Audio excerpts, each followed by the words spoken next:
Cilia का बालक अब 2 साल का हो रहा था और सारे गांव में दौड़ लगाता था। अपने साथ वह एक विचित्र भाषा लाया था और उसी में बोलता था, चाहे कोई समझे या ना समझे।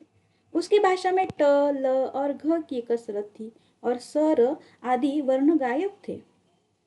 उस भाषा में रोटी का नाम था ओटी, दूध का दूध, साग का छाग और कौड़ी का तौली। जानवरों की बोलियों की ऐसी नकल करता है कि हंसते हंसते लोगों के पेट में बल पड़ जाता है। किसी ने पूछा, रामू कुत्ता कैसे बोलता है? रामू गंभीर भाव से कहता, भो भो, और काटते दौड़ता। बिल्ली कैसे बोले? रामू म्याऊ म्याऊ करते हुए आंखें निकालकर ताकता और पंजों से नोचता। बड़ा मस्त लड़का था। जब देखो खेलने में मगन रहता। न खाने की सूधी थी न पीने की। गोद से उसे चिढ़ी थी। उसके सबसे सुख के क्षण वह होते जब द्वार पर नीम के नीचे मानो धूल बटोर कर उसमें लौटता, सिर पर चढ़ाता, उसकी ढेरियां लगाता, घरौंदे बनाता। अपनी उम्र के लड़कों से उसकी एक क्षण न पड़ती। शायद उन्हें अपने साथ खेलने के योग्य न समझता था। कोई पूछता, तुम्हारा नाम क्या है? चटपट कहता, लामू। तुम्हारे बाप का नाम क्या है? माता दिन। और तुम्हारी माँ का? छिलिया। और दाता दिन कौन है? वह आम्हाला छाला है।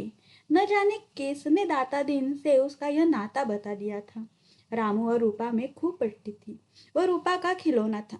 उसे उपटन मालती, काजल लगाती, नहलाती, बाल सवारती, अपने हाथों कोर बना बना कर खिलाती और कभी कभी उसे गोद में लिए रात को सो जाती।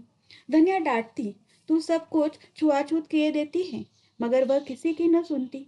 चितेड़े की गुड़ियों ने उसे माता बनाना सिखाया था। वह मातृभावना जीतती जागता बालक पाकर अब गुड़ियों से संतुष्ट न हो सकती थी। होरी के घर के पिछवाड़े जहाँ किसी जमाने में उसकी बदरोर थी, उसी के खंडहर में सिलिया अपना एक फूस का झोपड़ा डालकर रहने लगी थी। होरी के घर में उम्र तो नहीं कट सकती थी। माता दिन को कई 100 रुपए खर्च करने के बाद अंत में काशी के पंडितों ने फिर से ब्राह्मण बना दिया था। उस दिन बड़ा भारी होम हुआ। बहुत से ब्राह्मणों ने भोजन किया और बहुत से मंत्र और श्लोक पढ़े गए। माता दिन को शुद्ध गोबर और गोमूत्र खाना पीना पड़ा। गोबर से उसका मन पवित्र हो गया। मूत्र से उसकी आत्मा में अशुचिता के कीटाणु मर गए। एक तरह से इस प्रायश्चित ने उसे सचमुच पवित्र कर दिया। होम के प्रचंड अग्निकुंड में उसकी मानवता निखर गई और होम की ज्वाला के प्रकाश से उसने धर्म स्तंभों की अच्छी तरह परख लिया। उस दिन से उसे धर्म के नाम से चिढ़ हो गई। उसने जेन्यू उतार फेंका और पुरोहिती को गंगा में डुबाया। अब वह पक्का खेतीहर था।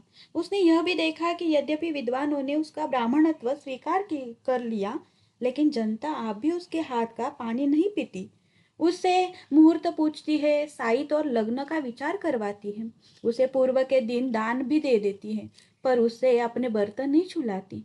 जिस दिन सीलिया के बालक का जन्म हुआ, उसने दूनी मात्रा में भंग पी और गर्व से जैसे उसकी छाती तन गई और उंगलियां बार बार मूंछों पर पड़ने लगी।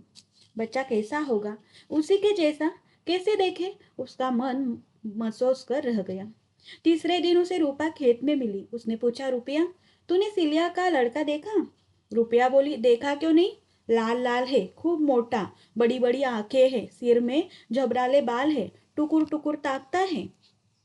माता दिन के हृदय में जैसे वह बालक आ बेटा था और हाथ पांव फेंक रहा था। उसकी आंखों में नशा सा छा गया। उसने उस किशोरी रूपा को गोद में उठा लिया, फिर कंधों पर बिठा लिया, फिर उतार कर उसके कपोलों को चूम लिया। रूपा बाल संभालती हुई ढीठ होकर बोली, चलो मैं तुमको दूर से दिखा दूं। ओ सारे में ही तो है। सिलिया बहन न जाने क्यों हरदम रोती रहती है। माता दी ने मुंह फेर लिया। उसकी आंखें सजल हो गई थी और होठ कांप रहे थे। उस रात को जब सारा गांव सो गया था और पेड़ अंधकार में डूब गए, तो वह सिलिया के द्वार पर आया और संपूर्ण प्राणों से बालक का रोना सुना, जिसमें सारी दुनिया का संगीत, आनंद और माधुर्य भरा हुआ था। सिलिया बच्चे को होरी के घर में खटोले पर सुलाकर मजूरी करने चली जाती।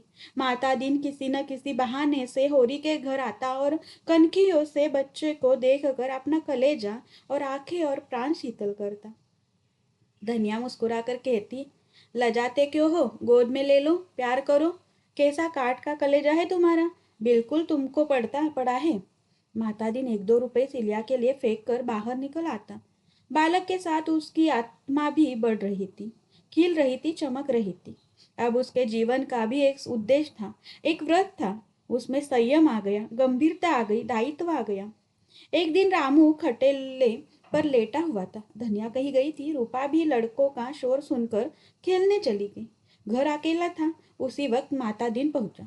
बालक नीले आकाश की ओर देख देख हाथ पांव फेंक रहा था, हुमुक रहा था, जीवन के उस उल्लास के साथ जो अभी उसमें ताजा था।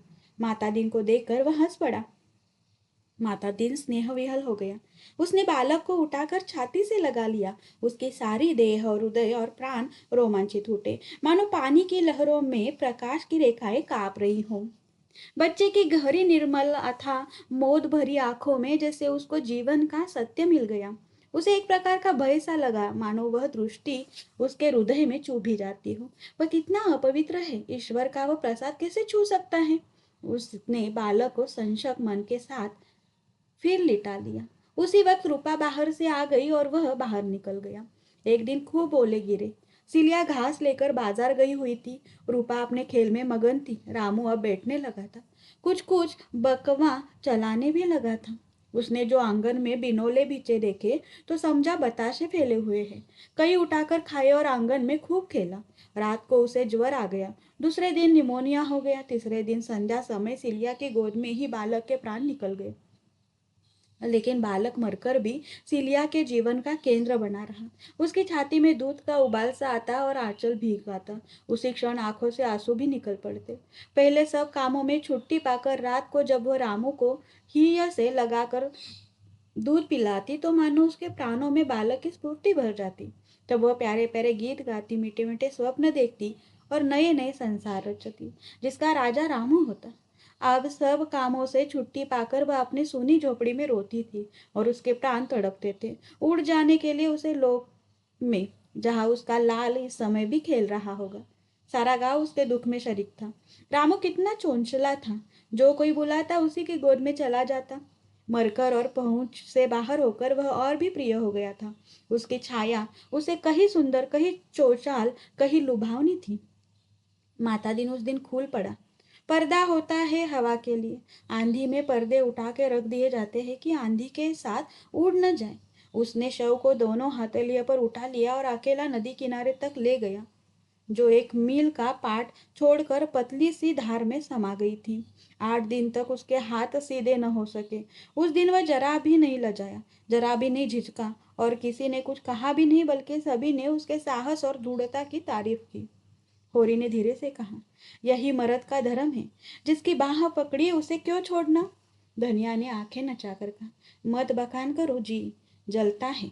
यह मर्द है। मैं ऐसे मर्द को ना मर्द कहती हूँ।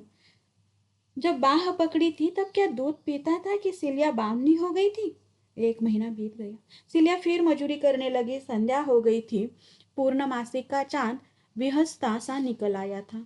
सिलिया ने कटे हुए खेत में से गिरे हुए जौ के बाल चुनकर टोकरी में रख लिए थे और घर जाना चाहती थी कि चांद पर निगाह पड़ गई और दर्द भरी स्मृतियों का मानो स्रोत खुल गया। आंचल दूध से भीग गया और मुख आंसुओं से। उसने सिर लटका लिया, जैसे रुदन का आनंद लेने लगी। ससा किसी की आहट पाकर वह चौंक पड़ी। माता दिन पीछे से आकर सामने खड़ा हो गया और बोला, कब तक रोए जाएगी सिलिया। रोने से वह फिर तो ना आएगा। और यह कहते कहते वह खुद रो पड़ा। सिलिया के कंठ में आए हुए भर्त्सना के शब्द पिघल गए। आवाज संभाल कर बोली, तुम आज इधर कैसे आ गए। माता दिन कातर होते हुए बोला, इधर से जा रहा था, तुझे बेटे देखा तो चला आया। तुम तो उसे खेला भी न पाए। नहीं सिलिया, एक दिन खेलाया था। सच सच। मैं कहाँ थी, तू बाजार गई थी। तुम्हारी गोद में रोया नहीं। नहीं सिलिया, हंसता था। सच सच। बस एक ही दिन खिलाया। हाँ, एक ही दिन। मगर देखने रोज आता था। उसे खटोले पर खेलते देखता था, दिल थाम कर चला जाता था। तुम्ही को पड़ा था। मुझे तो पछतावा होता है कि नाहक उस दिन उसे गोद में लिया। यह मेरे पापों का दंड है। सिलिया की आंखों में क्षमा झलक रही थी। उसने टोकरी सिर पर रख ली और घर चली। माता दिन पे उसके साथ साथ चला। सिलिया ने कहा, मैं तो अब धनिया काकी के बेरोटे में सोती हूँ। अपने घर में अच्छा नहीं लगता। धनिया मुझे बराबर समझाती रहती है। सच। हाँ सच। जब मिलती थी समझाने लगती थी। गांव के समीप आकर सिलिया ने कहा, अच्छा अब इधर से अपने घर जाओ, कहीं पंडित देख न ले। माता दी ने गर्दन उठाकर कहा, मैं अब किसी से नहीं डरता। घर से निकाल देंगे तो कहाँ जाओगे? मैंने अपना घर बना लिया है। सच? हाँ सच। कहाँ? मैंने तो नहीं देखा। चल तो दिखाता हूँ। दोनों और आगे बढ़े। माता दिन आगे था, सिलिया पीछे। होरी का घर आ गया। माता दिन उसके पिछवाड़े जाकर सिलिया की झोपड़ी के द्वार पर खड़ा हो गया और बोला, यही मेरा घर है। सिलिया ने अविश्वास, क्षमा, व्यंग और दुख भरे स्वर में कहा, यह तो सिलिया चामारिन का घर है। माता दी ने द्वार की टाटी खोलते हुए कहा, यह मेरी देवी का मंदिर है। सिलिया की आंखें चमकने लगी। बोली, मंदिर है तो एक लोटा पानी उड़ेल कर चले जाओगे? माता दी ने उसके सिर की टोकरी उतारते हुए कंपित स्वर में कहा, नहीं सिलिया, जब तक प्राण है तेरी शरण में रहूंगा, तेरी ही पूजा करूंगा। झूठ कहते हो? नहीं, मैं तेरे चरण छूकर कहता हूँ। सुना है पटवारी का लोंडा भुनेसरी तेरे पीछे बहुत पड़ा था, तूने उसे खूब डांटा। तुमसे किसने कहा? भुनेसरी आप ही कहता था। सच? हाँ सच। सिलिया ने दिया सलाई से कुप्पी जलाई। एक किनारे मिट्टी का घड़ा था, दूसरी ओर चूल्हा था जहाँ 2-3 पीतल और लोहे के बासन मंजे धुले रखे थे। बीच में पुआल बिछा था, वही सिलिया का बिस्तर था। इस बिस्तर के सिरहाने के ओर रामू की छोटी सी खटोली जैसे रो रही थी और उसी के पास 2-3 मिट्टी के हाथी घोड़े अंग भंग दशा में पड़े हुए थे। जब स्वामी ही न रहा तो कौन उसकी देखभाल करता? माता दिन पुआल पर बैठ गया।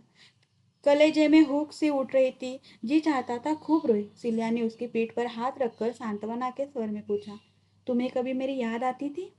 माता दी ने उसका हाथ पकड़कर हृदय से लगाकर कहा, तू हरदम मेरी आंखों के सामने फिरती रहती थी। तू भी कभी मुझे याद करती थी? मेरा तो तुमसे जी जलता था और दया नहीं आती थी? कभी नहीं। तो भुनेसरी, अच्छा गाली मत दो। मैं डर रही हूँ कि गांव वाले क्या कहेंगे। जो भले आदमी है वह कहेंगे यही इसका धर्म था। जो बुरे हैं उनकी मैं परवाह नहीं करता। और तुम्हारा खाना कौन पकाएगा? मेरी रानी सिलिया। तो बाभन कैसे रहोगे? मैं बाभन नहीं, चमार ही रहना चाहता हूँ। जो अपना धर्म पाले वही बामन है, जो धर्म से मुंह मोड़े वही चमार है। सिलिया ने उसके गले में बाहें डाल दी। होरी की दशा दिन दिन गिरती ही जाती थी। जीवन के संघर्ष में उसकी सदैव हार हुई, पर उसने किसी भी परिस्थिति में कभी हिम्मत नहीं हारी। प्रत्येक हार जैसे उसे भाग्य से लड़ने की शक्ति देती थी। मगर अब वह उस अंतिम दशा को पहुंच गया था जब उसमें आत्मविश्वास भी न रहा था। अगर वह अपने धर्म पर अटल रह सकता तो भी कुछ आंसू पूछते, मगर वह बात न थी। उसने नियत भी बिगाड़ी, अधर्म भी कमाया। कोई ऐसी बुराई न थी जिसमें वह पड़ा न हो। पर जीवन की कोई अभिलाषा न पूरी हुई और भले दिन मृग तृष्णा की भांति दूर ही होते चले गए। यहाँ तक कि अब उसे धोखा भी न रह गया था। झूठी आशा की हरियाली और चमक भी अब नजर न आती थी। हारे हुए महीप की भांति उसने अपने ही को इस 3 बीघे जमीन के किले में बंद कर लिया था और उसे प्राणों की तरह बचा रहा था। उसने फाके सहे, बदनाम हुआ, मजूरी की, पर कितने को हाथ से न जाने दिया। मगर अब वह किला भी हाथ से निकल जाता था। 3 साल से लगान बाकी पड़ा हुआ था और अब पंडित नोखेराम ने उस पर बेदखली का दावा कर दिया था। कहीं से रुपए मिलने की आशा न थी। जमीन उसके हाथ से निकल जाएगी और उसके जीवन के बाकी दिन मजूरी करने में कटेंगे। भगवान की इच्छा। राय साहब को क्या दोष दे? आसामियों ही से उनका भी गुजर है। इसी गांव पर आधे से ज्यादा घरों पर बेदखली आ रही है। आए, औरों की जो दशा होगी वही उसकी भी होगी। अगर उसके भाग्य में दुख बदा हो, सुख बदा होता तो भला लड़का इस तरह हाथ से निकल जाता। सांझ हो गई थी। वह इसी चिंता में डूबा बैठा था कि पंडित दाता दिन ने आकर कहा, क्या हुआ होरी, तुम्हारी बेदखली के बारे में? इन दिनों नौकेराम से मेरी बोलचाल बंद है, कुछ पता नहीं। सुना तारीख को 15 दिन और रह गए हैं। होरी ने उनके लिए खाट डालकर कहा, वह मालिक है, जो चाहे करे। मेरे पास रुपए होते तो यह दुर्दशा क्यों होती? खाया नहीं, उड़ाया नहीं, लेकिन उपज ही न हो, और जो हो भी वह कौड़ियों के मोल बिके, तो किसान क्या करे? लेकिन जायदाद तो बचनी ही पड़ेगी, जायदाद तो बचानी पड़ेगी। निभा कैसे होगा? बाप दादों की इतनी ही निशानी बच रही है, वह निकल गई तो कहाँ रहोगे? भगवान की मर्जी है, मेरा क्या बस। एक उपाय है जो तुम करो। होरी को जैसे अभयदान मिल गया। उसके पाँव पकड़कर बोला, बड़ा धर्म होगा महाराज, तुम्हारे सिवा मेरा कौन है। मैं तो निराश हो गया था। निराश होने की कोई बात नहीं, बस इतना ही समझ लो कि सुख में आदमी का धर्म कुछ और होता है, दुख में कुछ और। सुख में आदमी दान देता है, मगर दुख में भीख तक मांगता है। उस समय आदमी का यही धर्म हो जाता है। शरीर अच्छा रहता है तो हम बिना स्नान पूजा के मुंह में पानी भी नहीं डालते, लेकिन बीमार हो जाते हैं तो बिना नहाए धोए कपड़े पहने खाट पर बैठे पथ्य लेते हैं। उस समय का यही धर्म है। यहाँ हम में तुम में कितना भेद है, लेकिन जगन्नाथपुरी में कोई भेद नहीं रहता। ऊंचे नीचे सभी एक पंगत में बैठकर खाते हैं। आपातकाल में श्री रामचंद्र ने सबरी के झूठे फल खाए थे, बाली का छिपकर वध किया था। जब संकट में पड़े बड़ों की मर्जा टूट जाती तो हमारी तुम्हारी कौन बात है। राम सेवक महतो को तो जानते हो ना। होरी ने निरुत्साहित होकर कहा। हाँ, जानता क्यों नहीं। मेरा जजमान है, बड़ा अच्छा जमाना है उसका। खेती अलग, लेन देन अलग, ऐसे रोबदार का आदमी ही नहीं देखा। कई महीने हुए उनकी औरत मर गई है, संतान कोई नहीं। अगर रुपया का ब्याह उसके उससे करना चाहो तो मैं उसे राजी कर लूं। मेरी बात वह कभी न टालेगा। लड़की सयानी हो गई है और जमाना बुरा है। कहीं कोई बात हो जाए तो मुंह में कालिक लग जाए। यह बड़ा अच्छा अवसर है। लड़की का ब्याह भी हो जाएगा और तुम्हारे खेत भी बच जाएंगे। सारे खर्च बरस से बच जाते हो। राम सेवक होरी से 2 ही 4 साल छोटा था। ऐसे आदमी से रूपा के ब्याह करने का प्रस्ताव ही अपमानजनक था। कहा फूल सी रूपा और कहा वह बूढ़ा ढूंढ। जीवन में होरी ने बड़ी बड़ी चोटें सही थी, मगर यह चोट सबसे गहरी थी। आज उसके ऐसे दिन आ गए हैं कि उससे लड़की बेचने की बात कही जाती है और इसमें इनकार करने का साहस नहीं। ग्लानि से उसका सिर झुक गया। दाता दीन ने 1 मिनट के बाद पूछा, तो क्या कहते हो। होरी ने साफ जवाब न दिया। बोला, सोच कर कहूंगा। इसमें सोचने की क्या बात है। धनिया से भी तो पूछ लूं। तुम राजी हो कि नहीं। जरा सोच लेने दो महाराज। आज तक कुल में कभी ऐसा नहीं हुआ। उसकी मर्जाद भी तो रखना है। 5-6 दिन के अंदर मुझे जवाब दे देना। ऐसा न हो तुम सोचते ही रहो और बेदखली आ जाए। दाता दिन चले गए। होरी की ओर से उन्हें कोई अंदेशा न था। अंदेशा था धनिया की ओर से। उसकी नाक बड़ी लंबी है, चाहे मिट जाए मर्जाद न छोड़ेगी। मगर होरी हाँ कर ले तो वह रो धोकर मान ही जाएगी। खेतों के निकलने में भी तो मर्जाद बिगड़ती है। धनिया ने आकर पूछा, पंडित क्यों आए थे। कुछ नहीं, यही बेदखली की बातचीत थी। आंसू पोंछने आए होंगे। यह तो न होगा कि 100 रुपए उधार दे दे।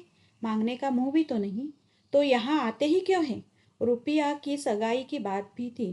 किससे। राम सेवक को जानती है। उन्हीं से। मैंने उन्हें कब देखा। हाँ, नाम बहुत दिन से सुनती हूँ। वह तो बूढ़ा होगा। बूढ़ा नहीं है, हाँ अधेड़ है। तुमने पंडित को फटकारा नहीं। मुझसे कहते तो ऐसा जवाब देती कि याद करते। फटकारा नहीं, लेकिन इनकार कर दिया। कहते थे ब्याह भी बिना खर्च बरच का हो जाएगा और खेत भी बच जाएंगे। साफ साफ क्यों नहीं बोलते कि लड़की बेचने को कहते थे। कैसे इस बुढ़े का ही या पड़ा। होरी इस प्रश्न पर जितना ही विचार करता उतना ही उसका दुराग्रह कम होता जाता था। कुल मर्यादा की लाज उसे कम न थी, लेकिन जिसे असाध्य रोग ने ग्रस लिया हो वह खाद्य अखाद्य की परवाह कब करता है। दाता दिन के सामने होरी ने कुछ ऐसा भाव प्रकट किया था जिसे स्वीकृति नहीं कहा जा सकता, मगर भीतर से वह पिघल गया था। उम्र की ऐसी कोई बात नहीं। मरना जीना तकदीर के हाथ है। बूढ़े बेटे रहते हैं, जवान चले जाते हैं। रूपा के भाग्य में सुख लिखा है तो वह वहां भी सुख उठाएगी। दुख लिखा है तो कहीं भी सुख नहीं पा सकती। और लड़की बेचने की तो कोई बात ही नहीं।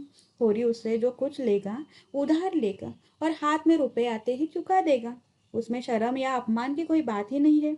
बेशक उसमें समाई होती तो रूपा का ब्याह किसी जवान लड़के से और अच्छे कुल में करता।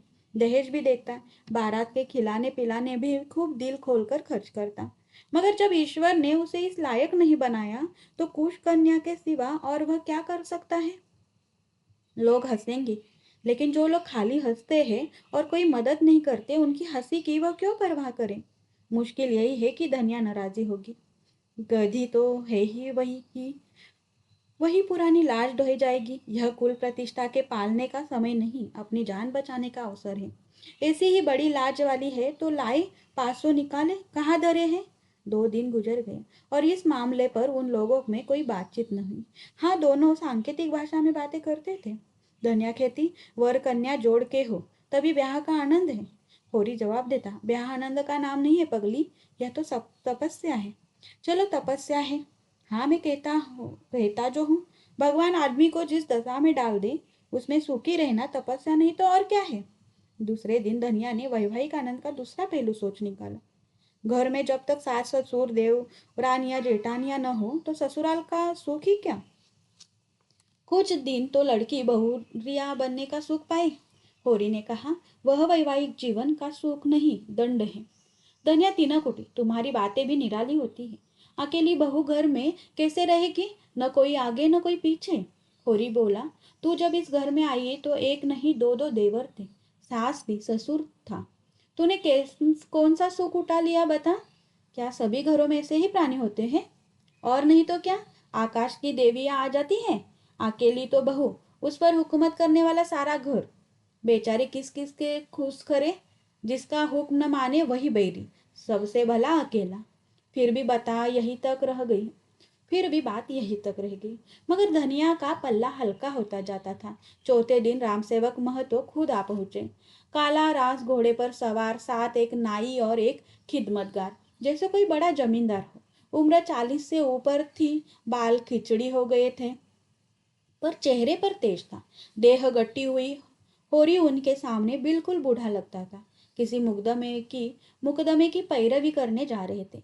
यहाँ जरा दोपहरी काट लेना चाहते थे। धूप कितनी तेज है और कितने जोरों की लू चल रही है।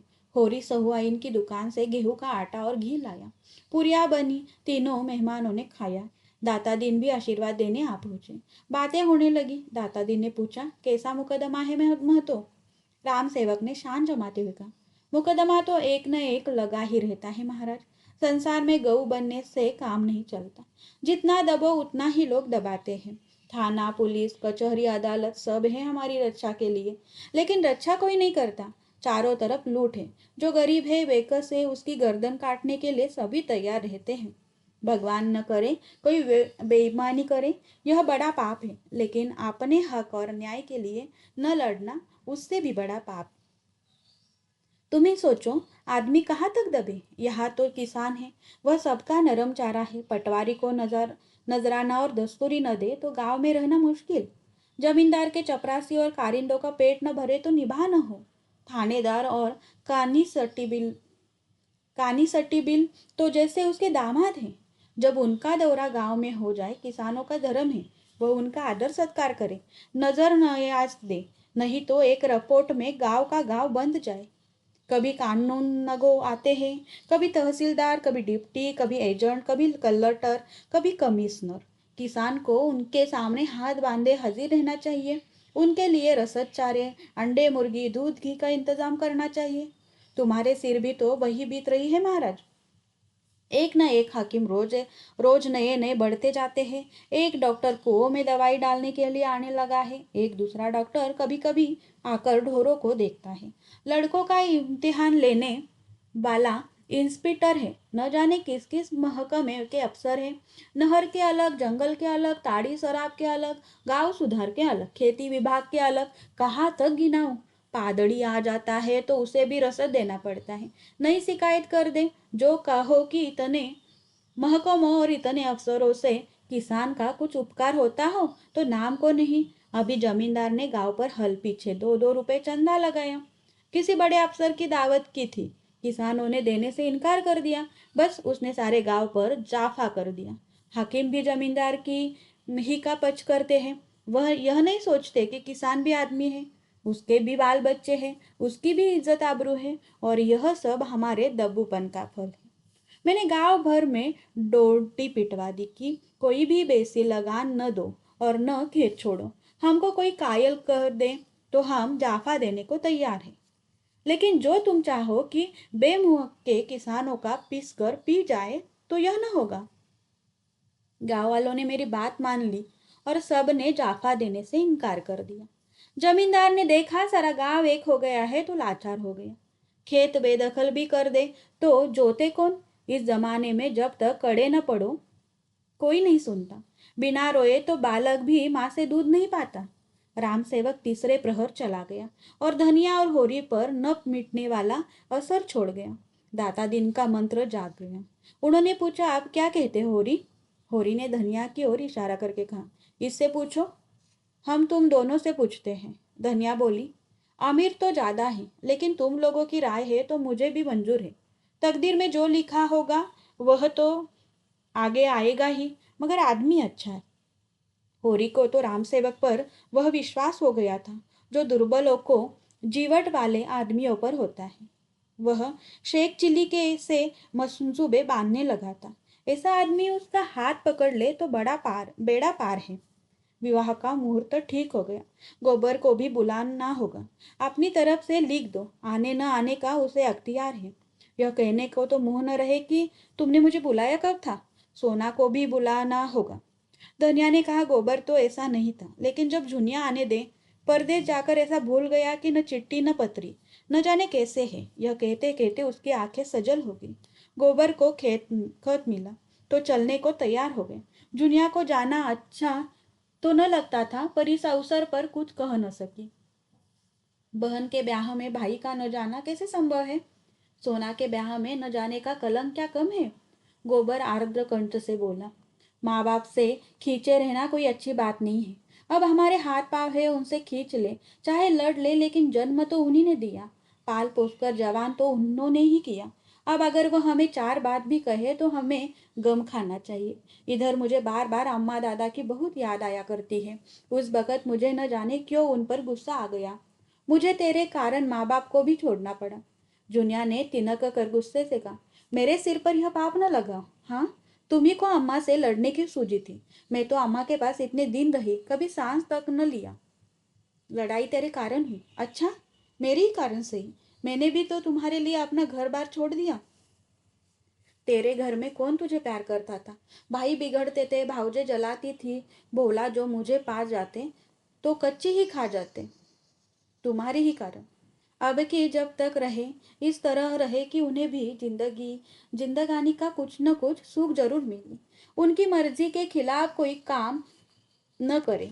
दादा इतने अच्छे हैं कि अभी मुझे कभी मुझे डांटा तक नहीं।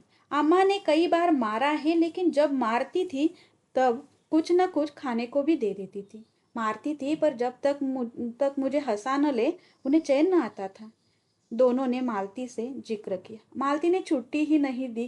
कन्या के उपहार के लिए एक चरखा और हाथों का कंगन भी दिया। मालती खुद जाना चाहती थी, लेकिन कहीं ऐसे मरीज उसके इलाज में थे जिन्हें एक दिन के लिए भी न छोड़ सकती थी।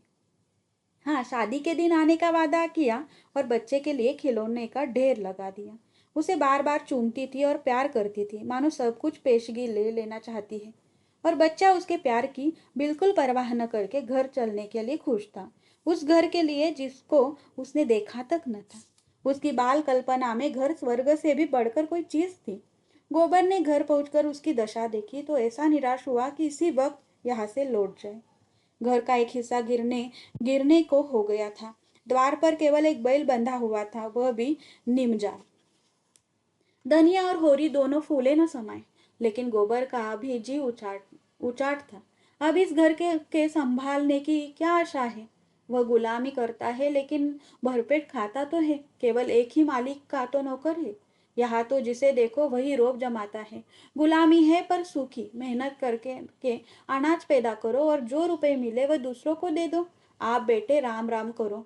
दादा ही का कलेजा है कि यह सब कह सहते हैं। उससे तो एक दिन न सहा जाए। यह दशा कुछ होरी की ही न थी, सारे गांव पर यह विपत्ति थी। ऐसा एक आदमी भी नहीं जिसकी रोनी सूरत न हो, मानो उनके प्राणों की जगह वेदना ही बैठी है, उन्हें कठपुतली की तरह नचा रही हो।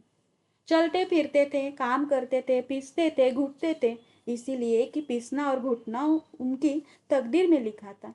जीवन में न कोई आशा है न कोई उमंग, जैसे उनके जीवन के सभी सोते सूख गए हो और सारी हरियाली मुरझा गई हो। जेठ के दिन है, अभी तक खलिहानों में अनाज मौजूद है, मगर किसी के चेहरे पर खुशी नहीं है।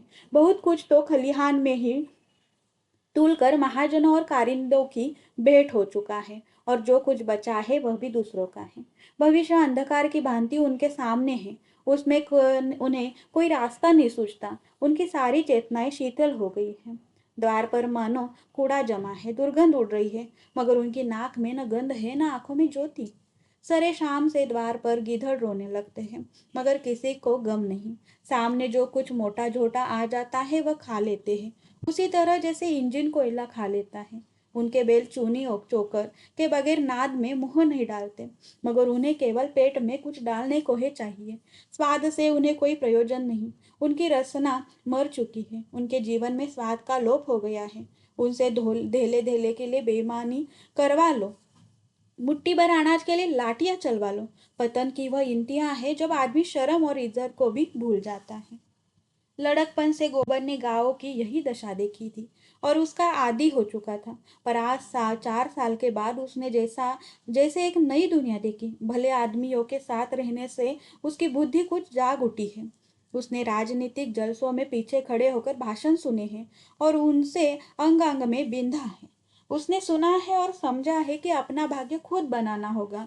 अपनी बुद्धि और साहस से इन आगंतों पर विजय पाना होगा।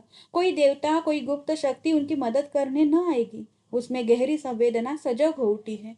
अब उसमें वह पहले की उदंडता और गरूर नहीं है। वह नम्र और उद्योगशील हो गया है। जिस दशा में पड़े हुए हो उसे स्वार्थ और लोभ के वश होकर और क्यों बिगाड़ते हो? दुख ने तुम्हें एक सूत्र में बांध दिया है। बंधुत्व के इस दैवी बंधन को क्यों अपने तुच्छ स्वार्थों से तोड़ डालते हो?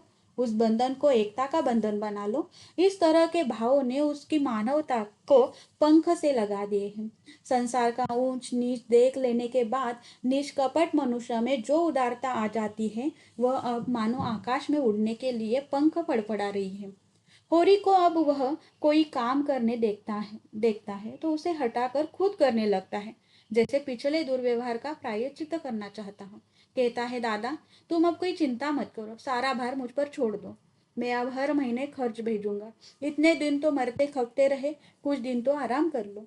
मुझे धिक्कार है कि मेरे रहते तुम्हें इतना कष्ट उठाना पड़ा। होरी के रोम रोम से बेटे के लिए आशीर्वाद निकल जाता है। उसे अपनी जीर्ण देह में देवी स्फूर्ति का अनुभव होता है। वह इस समय अपने कर्ज का ब्यौरा कहकर उसकी उठती जवानी पर चिंता की बिजली क्यों गिराए? वह आराम से खाए पी जिंदगी का सुख उठाए। मरने खपने के लिए वह तैयार है। यही उसका जीवन है। राम राम जप कर वह जी भी तो नहीं सकता। उसे तो फावड़ा और कुदाल चाहिए। राम नाम की माला फेर कर उसका चित्त शांत न होगा। गोबर ने कहा, कहो तो मैं सबसे किस्त बंधवा लूं और हम हर महीने महीने देता जाओ। सब मिलकर कितना होगा? होरी ने सिर हिलाकर कहा, नहीं बेटा, तुम काहे को तकलीफ उठाओगे? तुम्ही को कौन बहुत मिलते हैं? मैं सब देख लूंगा। जमाना इसी तरह थोड़े ही रहेगा। रूपा चली जाती है, अब कर्ज ही चुकाना तो है। तुम कोई चिंता मत करना। खाने पीने का संयम रखना। अभी देह बना लोगे तो सदा आराम से रहोगे। मेरी कौन, मुझे तो मरने खपने की आदत पड़ गई है। अभी मैं तुम्हें खेती में नहीं जोतना चाहता बेटा। मालिक अच्छा मिल गया है, उसकी कुछ दिन सेवा कर लोगे तो आदमी बन जाओगे। वह तो यहाँ आ चुकी है, साक्षात देवी है। ब्याह के दिन फिर आने को कहा है। हमारे सिर आंखों पर आए। ऐसे भले आदमियों के साथ रहने से चाहे पैसे कम भी मिले लेकिन ज्ञान बढ़ता है और आंखें खुलती हैं। उस वक्त पंडित माता दाता दिन ने होरी को इशारे से बुलाया और दूर ले जाकर कमर से 100-100 के 2 नोट निकालते हुए बोले, तुमने मेरी सलाह मान ली, बड़ा अच्छा किया। दोनों काम बन गए। कन्या से भी ऊरीन हो गए और बाप दादों की निशानी भी बच गई। मुझसे जो कुछ हो सका मैंने तुम्हारे लिए कर दिया। आप तुम जानो और तुम्हारा काम जाने। होरी ने रुपए लिए तो उसका हाथ कांप रहा था। उसका सिर ऊपर न उठ सका, मुंह से एक शब्द न निकला, जैसे अपमान के अथाह गड्ढे में गिर पड़ा है और गिरता चला जाता है। आज 30 साल तक जीवन से लड़ते रहने के बाद वह परास्त हुआ है और ऐसा परास्त हुआ है कि मानो उसको नगर के द्वार पर खड़ा कर दिया गया है और जो जाता है उसके मुंह पर थूक देता है। वह चिल्ला चिल्ला कर कह रहा है, भाइयों मैं दया का पात्र हूँ। मैंने नहीं जाना जेठ की लू कैसी होती है और माघ की वर्षा कैसी होती है। इस देह को चीर कर देखो, इसमें कितना प्राण रह गया है, कितना जख्मों से चूर, कितने ठोकरों से कुचला हुआ। उससे पूछो, कभी तूने विश्राम के दर्शन किए? कभी तू छांव में बैठा? उस पर यह अपमान, और वह अब भी जीता है, कायर, लोभी, अधम। उसका सारा विश्वास जो आगाध होकर स्थूल और अंधा हो गया था, मानो टूक टूक उड़ गया है। दादाजी ने कहा, तो मैं जाता हूँ, न हो तुम इसी बखत नौखेराम के पास चले जाओ। होरी दीनता से बोला, चला जाऊंगा महाराज, मगर मेरी इज्जत तुम्हारे हाथ है।